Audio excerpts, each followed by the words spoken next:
नमस्कार दोस्तों, मैं चंद्र प्रकाश यादव और आज बात करेंगे संविधान दिवस की और इसको कनेक्ट करेंगे सहारा इंडिया परिवार से। दोनों बात को थोड़ा सा हम कनेक्ट करके बात करेंगे आज। तो सबसे पहले बता दूं कि संविधान जो बनकर तैयार हुआ वो 26 नवंबर 1949 को हमारा भारत का संविधान बनकर तैयार हुआ और संविधान सभा में पारित भी हुआ। लेकिन संविधान लागू हुआ 26 जनवरी 1950 को। इस दिन हमारे देश का संविधान लागू हुआ और उसे हम गणतंत्र दिवस के रूप में मनाते हैं। दोस्तों, संविधान में जब लिखा जा रहा था तो उसके जो अध्यक्ष थे, संविधान संरचना के जो अध्यक्ष थे, वो डॉक्टर भीमराव अंबेडकर साहब थे और इसलिए उन्हें संविधान के रचयिता और जनक भी कहा जाता है। और उन्हीं के 125वीं जयंती वर्ष के रूप में 2015 से 26 नवंबर 2015 से संविधान दिवस भी मनाया जाता है। और उसी क्रम में 2023 को भी 26 नवंबर 2023 को भी संविधान दिवस मनाया गया, जिसमें संविधान के जो भी चीफ जस्टिस हैं, महामहिम राष्ट्रपति महोदया जी हैं, और जो रखवाले हैं संविधान के, सभी लोग उस सभागार में थे। और chief justice of India doctor D.Y.. Chandrachud साहब ने एक बात कही अभी 26 नवंबर को ही। उन्होंने कहा कि लोग शीर्ष अदालत आने से ना डरें।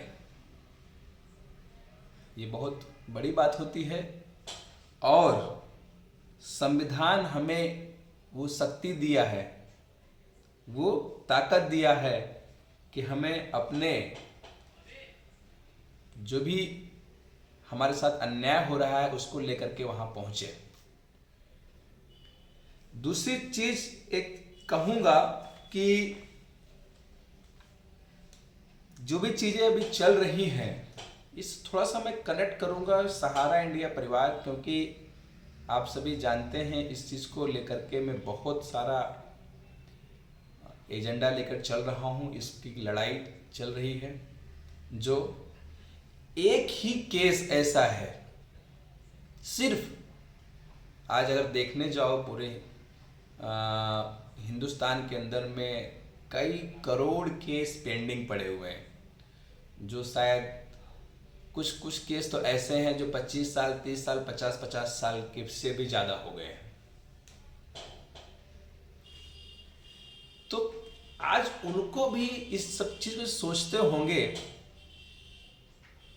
जब इस चीज़ को पता चलता हो, मतलब कि अगर शायद आज डॉक्टर भीमराव अंबेडकर साहब होते और देखते कि न्याय पाने के लिए पूरा जीवन चला जाता है, तो शायद वो आज दुखी होते। उन्होंने न्यायपालिका का संगठन जो संरचना किया, बनाया उन्होंने, वो शायद इस तरीके से तो नहीं उद्देश्य से बनाया था जो आज हमारे देश के लोग आज बहुत ज़्यादा अगर पीड़ित हैं। तो हमारी न्याय व्यवस्था जो है उसमें बहुत कुछ सुधार करने की आवश्यकता है। एक सामान्य व्यक्ति न्याय नहीं पा सकता। तो अगर शायद न्याय व्यवस्था फास्ट कर दी जाए तेजी लाई जाए न्याय के अंदर में, तो भारत का विकास बहुत ही तेजी से हो सकता है।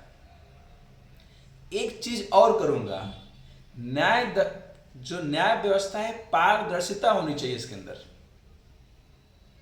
और न्याय देने वाले जो जस्टिस हैं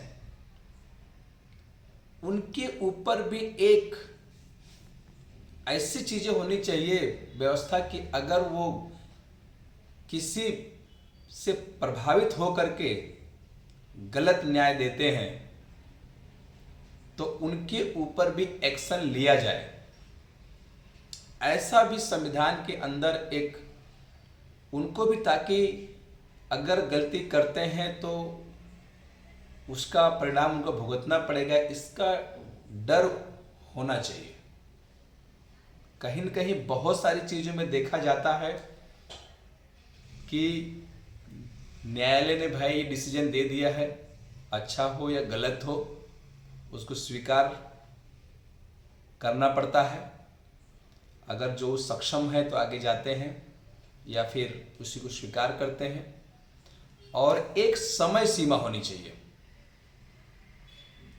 3 चीज़ें बहुत ज़रूरी हैं। सबसे पहले तो ट्रांसपेरेंसी होनी चाहिए। दूसरी चीज़ें अभी बात चल रही है इस बात को भी लेकर के कि लोकल लैंग्वेज में भी न्याय मिलना शुरू होना चाहिए। बहुत सारे किस्सों में ये पता ही नहीं होता है कि वादी और प्रतिवादी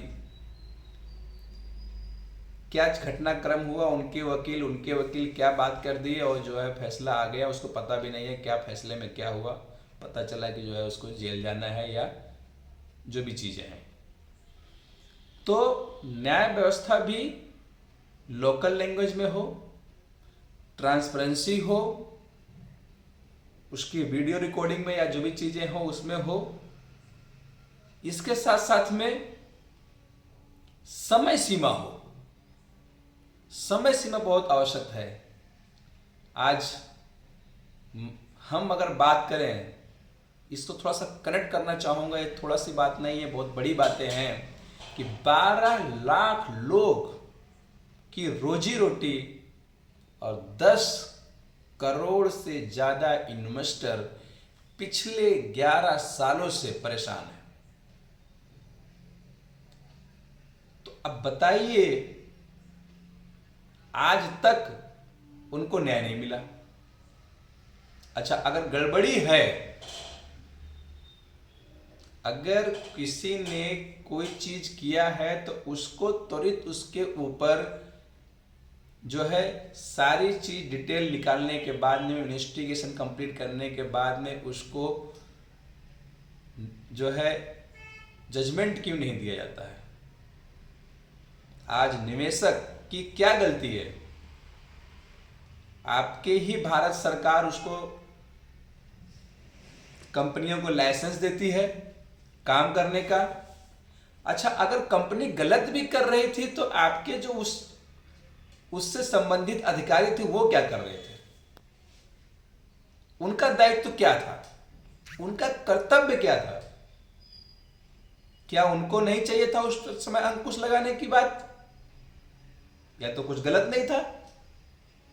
दूसरा चीज है, अगर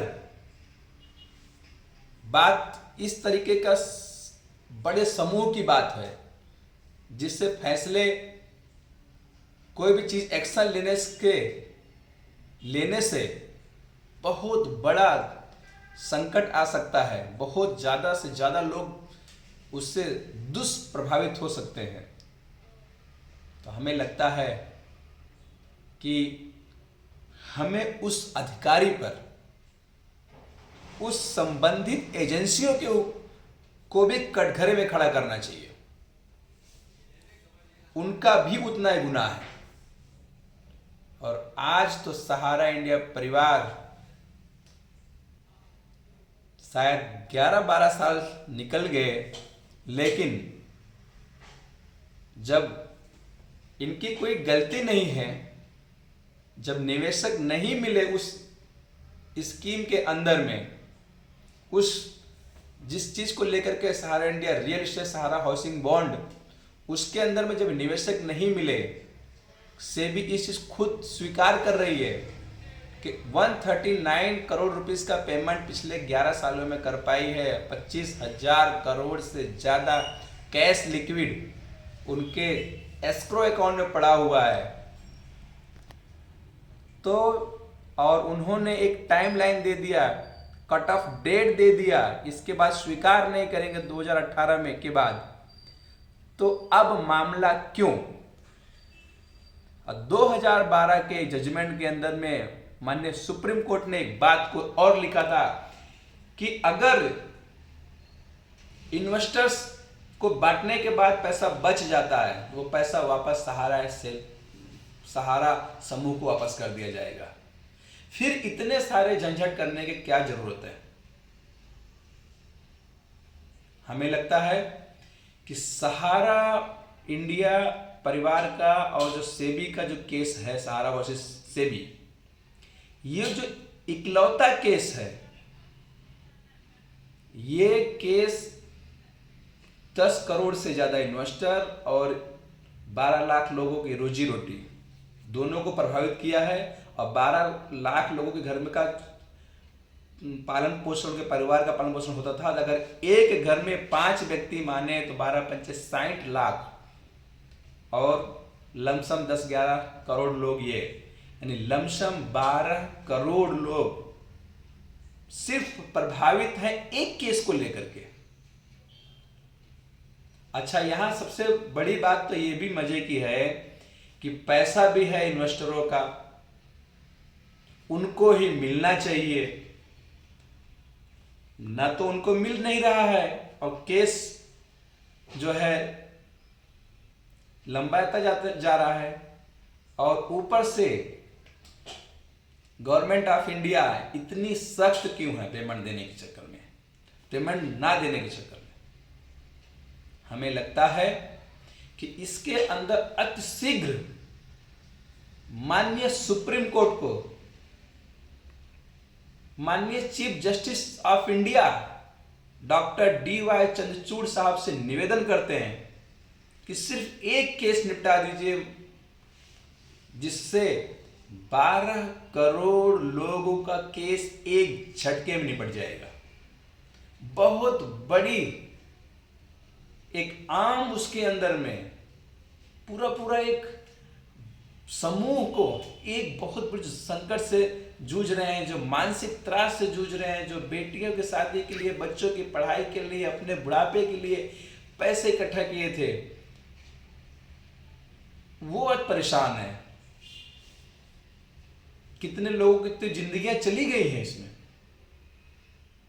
इसलिए रिक्वेस्ट करते हैं कि ये पोर्टल जो लाया गया है, ये पोर्टल पर अब लोगों को भरोसा नहीं रहा, क्योंकि 45 दिन के अंदर पेमेंट करने का, भुगतान करने का कमिटमेंट किया गया आदरणीय अमित शाह जी के द्वारा, जो सहकारिता मंत्रालय भी उनके पास है, गृह मंत्री भी हैं।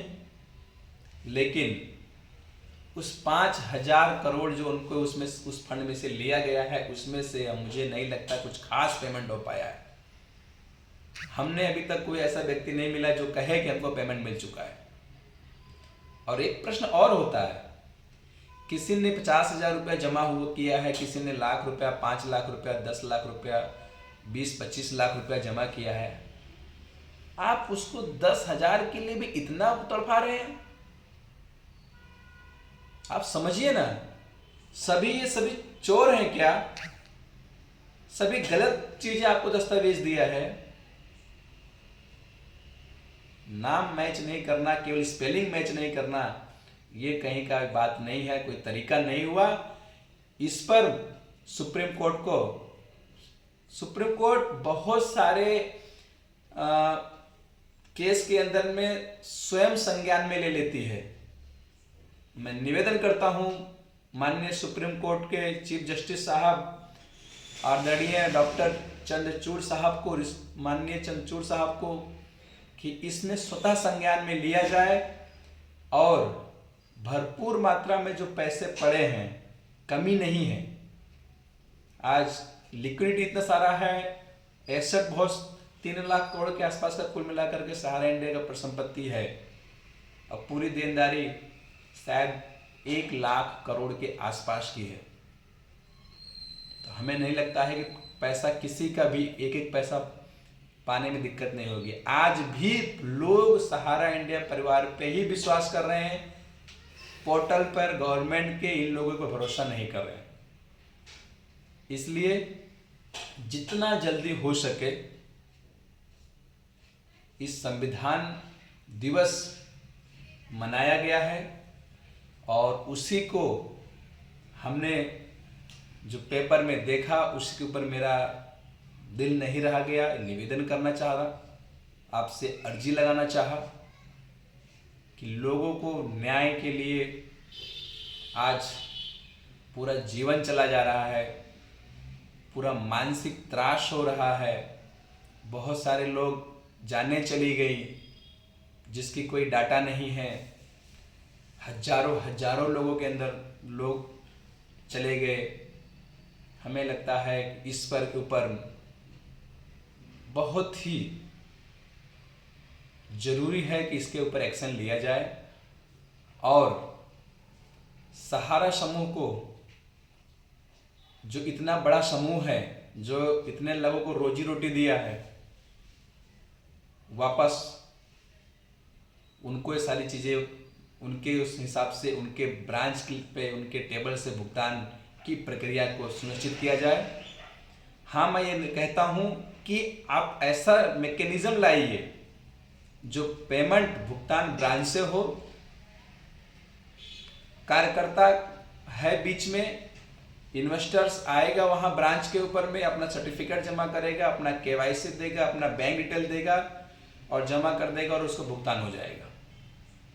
सबसे सटीक, सबसे सही रास्ता यही है और उसका कुछ मैकेनिज्म ऐसा कर दीजिए कि जितना भुगतान हो रहा है वो जो भी कंट्रोलिंग विभाग है, संबंधित विभाग को भी पता चलता रहेगा।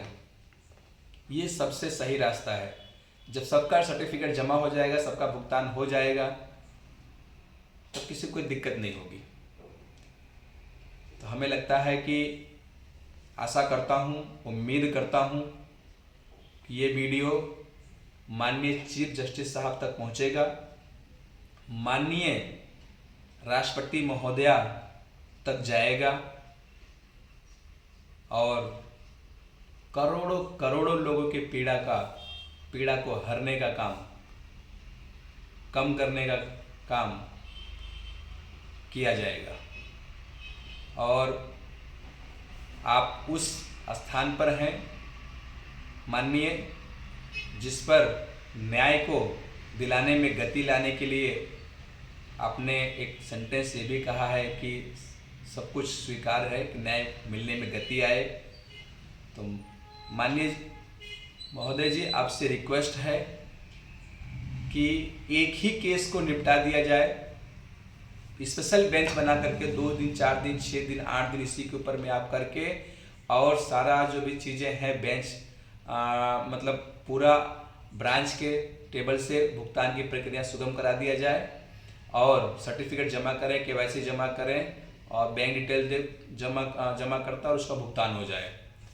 इस तरीके से कुछ व्यवस्था हो और ताकि 12 लाख लोगों की रोजी रोटी और करोड़ों जमाकर्ता का उनका निवेशक धन सूद के साथ वापस हो सके।